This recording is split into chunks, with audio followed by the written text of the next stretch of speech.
Hello mga ka-airgun, ito yung unit na itetest natin.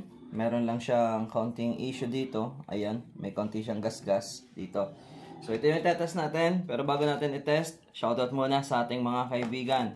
Kay Sir Marlon Marcelo, kay Boss Roldan, kay Sir Aaron Eduarte, Jerry Sansano, Jolly Maranya, Dansoy Store, Tito Casil, Jumedis Casil. Ito pong apat na ito yung mga taga Leyte. Kay Boss Smith Cornesta, kay Sir Johnny Endraca, kay Sir Eugene Recalman, kay Boss J.R. Villanueva, kay Boss Jobert Advincola, kay Sir Marner Bizarra na may order sa atin ng night vision, kay Sir Reggie Mateo, at saka kay Sir Reggie Artates. Okay po, sa iba po nating mga followers dyan at ating mga watchers sa YouTube, maraming salamat po. So tara po, itest natin tong unit na may damage.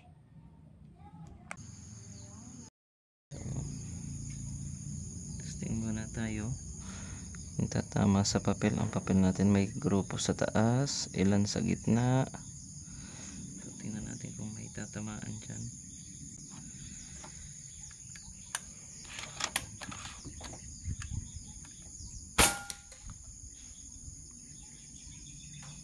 So, saan kaya? May isa sa taas, solo. Kung ito ang target, may isa sa taas solo. Bigyan natin ng isa pa.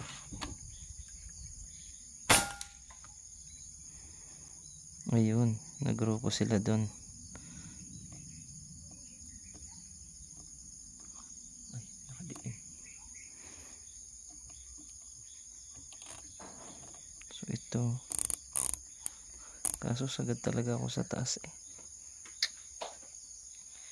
Sagad sa elevation. Okay. So okay lang kung sagad sa elevation. Basta makuha natin yung group niya. So dito tayo sa may part na ito. Ang sipat natin ay yung number 8 sa kaliwa ang basis.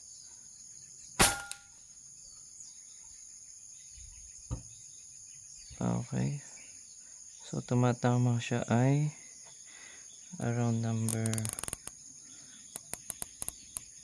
ito sa ibabaw. So yung ating guhit sa ibabaw ang ating basis.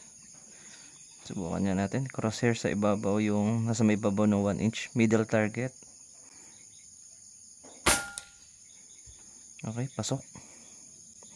Ayan guys, ayan, pasok. Kita, pasok. So ang gusto ni client, itest natin sa mas malayo. So lipat tayo sa mas malayo. Pause natin ang video. Zoom tayo. So ngayon, ang distance na lang natin na available ay 88 meters. Yun lang yung pinakamalayo na pwede ko dito targetin kasi may mga gamit doon sa likod. Tingnan natin dito. Ito na yung 88 meters. So testing tayo dyan. Pellet ang gamit natin. So sapulin lang natin kasi kanina nasa ibabaw siya. So kung gagayahin natin yung same na target sa ibabaw, yung sa pin, yung clip, yung muna.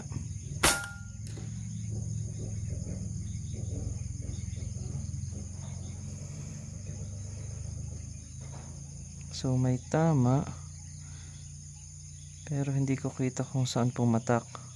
Ayun. Ang patak niya ay nasa may number 2. Nung ito ang target, ang patak niya ay nasa may number 2 sa ilalim. Ito. Yan, yung sa pulang cross, yan yung tama niya. Nung dito tayo nakasipat. So, katulad kanina, may konti nga siyang kaliwa. So, adjust natin. Ayan. So, may konting kaliwa. Tapos, subukan natin na isa pull.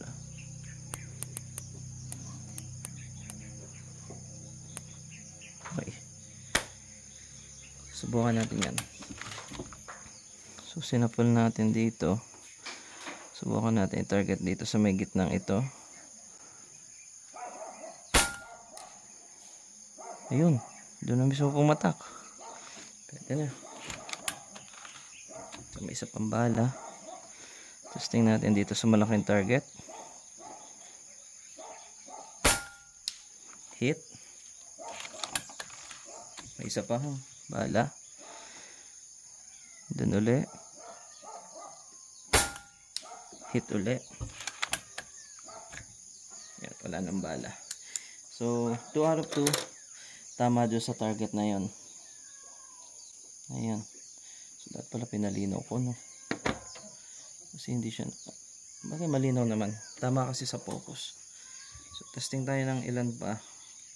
Kasi ang gusto ni sir 100 meters. Nagtanong siya kung tumatama sa 100 meters. Sabi ko tumatama naman, kaso ay ano talaga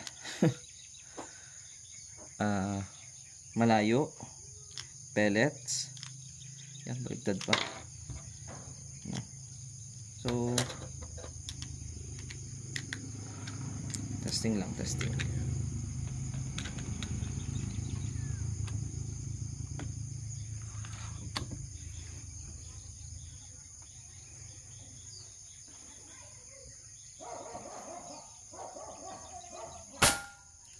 So dapless dun sa maliit.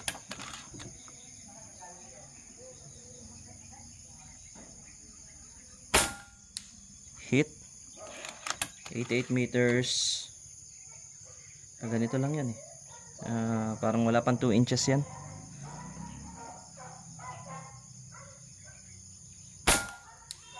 Hit uli. Parang pwede ko ilaban bukas. Ayun, ibabaw. Mali ang sipat ko. Dapat medyo kaliwa nga pala. Ayun. Ayan, may aso pa. Dugi. Hindi tayo makapatok, may aso.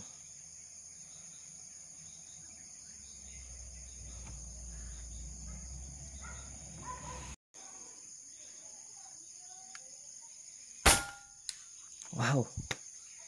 Ganda. Pwede compete. Okay, so sir, goods ang unit mo. Maverick BP 600mm. Aluminum tank na hindi carbon fiber shroud coated. Pero sir, ayan, maganda ang performance. Pwede mo naman itong palitan kung gusto mo naka-carbon. Pero ito, okay na to.